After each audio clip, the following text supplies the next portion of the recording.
What's up, guys? It's Lefty here. Thank you for clicking on this video. And as you can tell by the title, this video is going to be a little different from what I've done on this channel in the past. I've covered a lot of sports betting educational topics, and to be honest, I'm kind of running out of some ideas. So after talking to some of the members of the Discord community, came up with an idea of doing a spin-off of something I've been doing in the Discord called Story Time, where I just tell personal stories from past experiences, mostly related to sports betting. I've told all types of stories of bad beats, big wins, stories mostly related to when I was a bookie.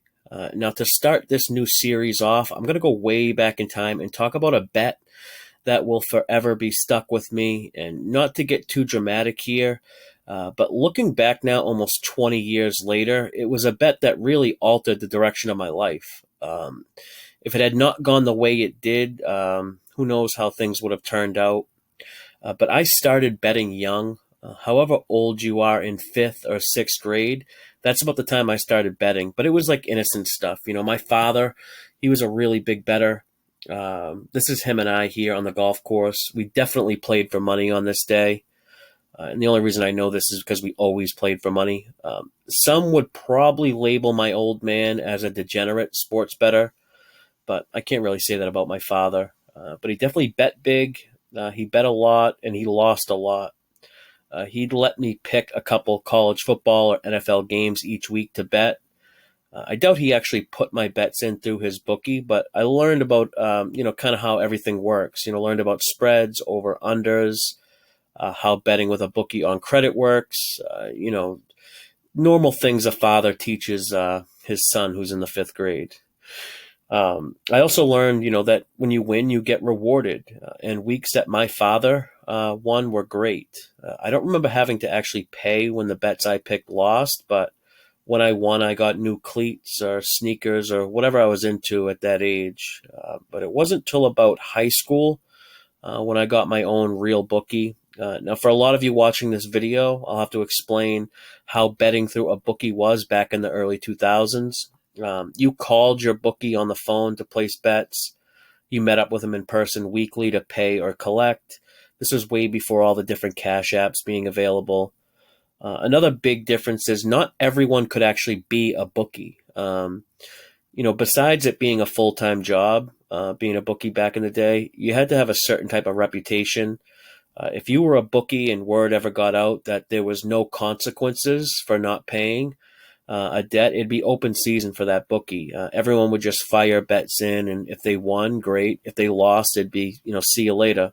And then there was like the stepping on toes element. Other bookies might not like someone new starting a sports book operation without permission. My first bookie was a guy named Carey.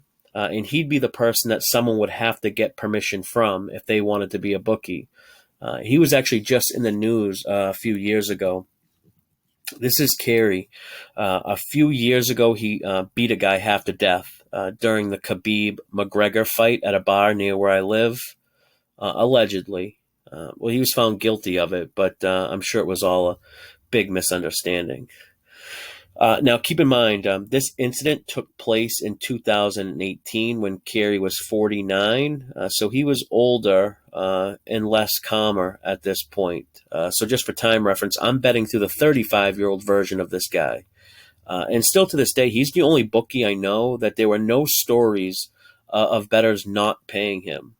There were a bunch of stories about what happened to bettors who tried to not pay him. And I bring all this up to kind of show the difference between a lot of bookie-bettor relationships nowadays. I wasn't betting through some college campus bookie or a buddy of mine. I was betting through this animal who probably looked forward to someone not being able to pay.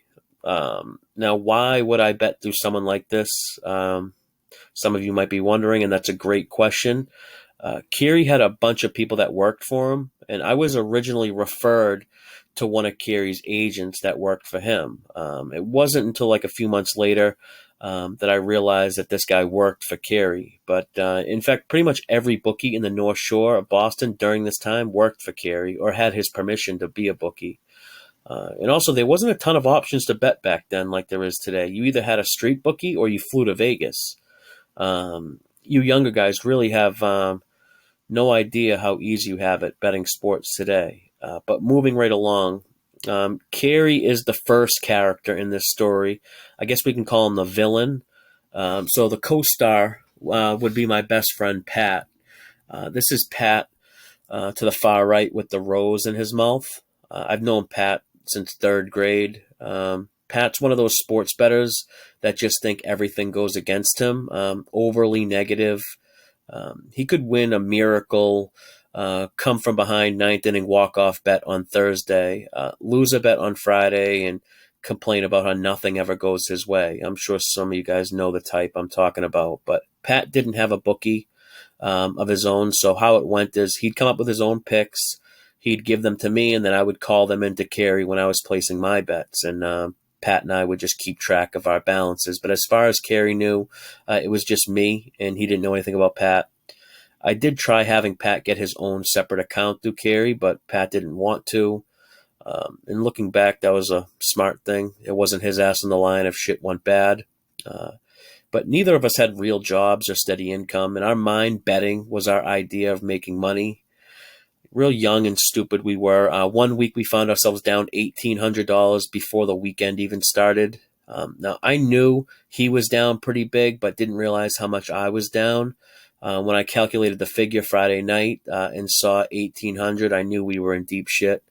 1,800 might not seem like a big number to some, but we were two kids fresh out of high school with no jobs.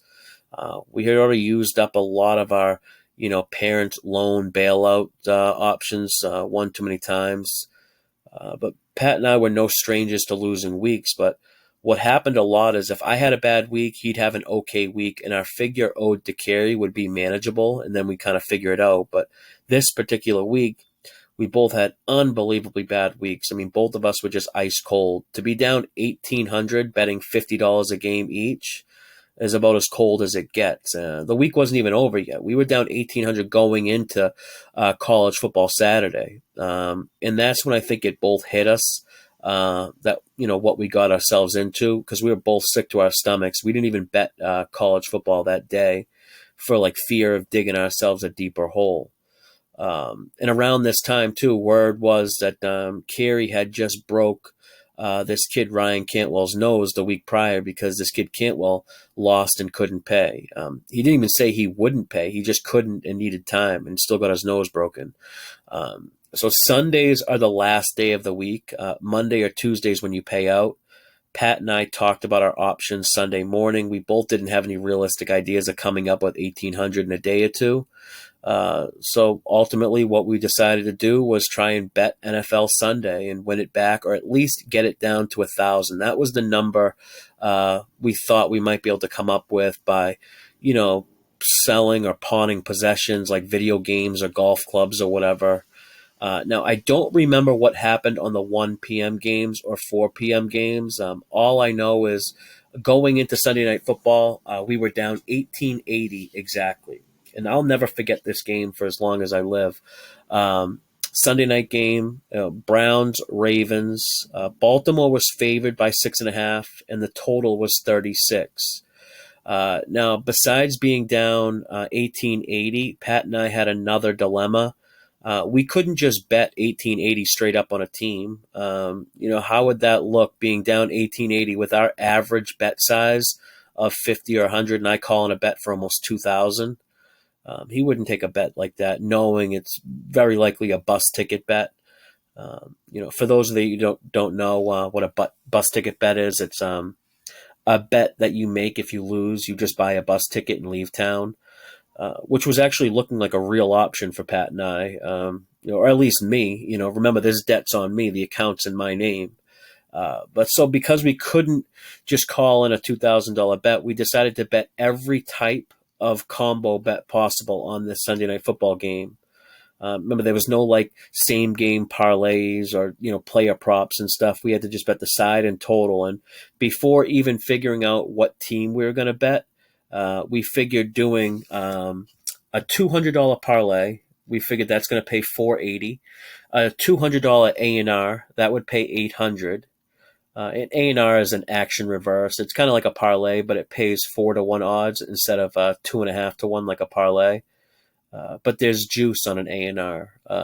If you lose both ends of an A&R, it's double the bet and double the juice. That's what you got to pay if it loses. So that's the catch for getting the 4-1 odds. Then we figured we'd do a $200 tease. That'd pay 200, then 200 straight on a side, and then 200 straight on the total. And now what's really crazy about all this is if we won both the side and total, like if every bet won, the payout would be exactly what we were down, 1880. We didn't even do the math of what it would be if it lost because it didn't matter. We couldn't pay it anyway. Winning was the only option, and we had to win all of them. We still had to decide on who to pick, though, and time was ticking. I think deep down we both knew we were going to end up, betting the favorite in the over, which I know now is the square side, especially on primetime games, betting the favorite in the over. That's what pretty much everyone does. But what ultimately decided who we'd bet on for this game, we made our minds up during pregame when we saw Baltimore wearing all black uniforms. It was the first time they ever did the blackout. And plus, my favorite player was Ray Lewis at the time. So we figured that was as good a reason as any, And this is what the bets were. These are the bets I called in here. We did a $200 parlay, Ravens minus 6.5 over 36. Hoping that would pay the 480. $200 A&R, Ravens minus 6.5 over 36. That'd pay 800. $200 teaser, Ravens minus half a point and over 30. Hoping to pay 200. 200 Ravens straight, and then $200 on the over. Placing those bets was, I remember being really awkward, but I got them in. Pat came over to my parents' house. We watched the game in my living room. My parents sleeping not too far away. We didn't sit down the entire game. I remember that. At no point during the game did it look like we were going to win. We basically, started to come to the realization that we were fucked. And, we started to play out different scenarios of what could possibly happen. I was telling Pat that I had to tell Carey that he was involved and it wasn't just all on me. Pat kept coming up with crazy suggestions like maybe you can ask your rich aunt to help us. And I'd say, well, maybe you can ask, your girlfriend's parents. These were like real conversations we were having back and forth. And I mean, at this point, the game's pretty much over. There's 50 seconds left. The Browns have the ball deep in the Ravens' own end. It's 2nd and goal. The score is 13-20. Yeah, the teaser is winning, but doesn't really matter if everything else loses. If the Browns score a TD, it puts the game over the total, but we'll lose the Ravens minus 6.5. The only way we win this game is a Ravens TD. And what happens on this play really is just like an act of God. It's a Sunday Night Football miracle. I get chills still watching it. It's really unreal. This clip has 930 something views. I've watched it easily 500 times. I don't know how many times Pat's watched it, but now I've been involved in sports betting my entire adult life. I've had some really big bets on the line, some crazy sweats. I don't think anything will ever match this sweat I had on this game from start to end, or the feeling of joy, or relief, I should say I had. Ed Reed's forever in Pat and I's heart, because really, if you think about it, if any other player in the league picks that ball off, they're going to kneel it or run out of bounds. But Ed takes it 106 yards the other way for a TD. He's the only player that would and could do something like that. In a weird way, though, that single event played a pivotal role in my life. I ultimately ended up working for Carey a couple months later. And then, I ended up filling a void that he left when he went to prison for 12 years.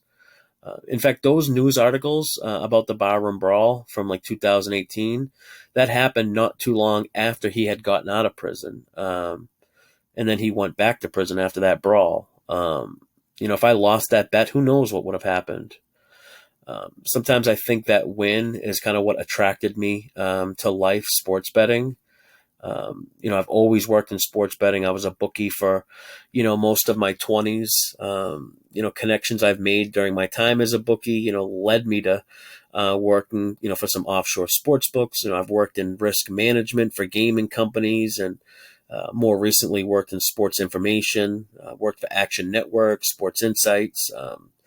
Before I started recording this video, I texted Pat,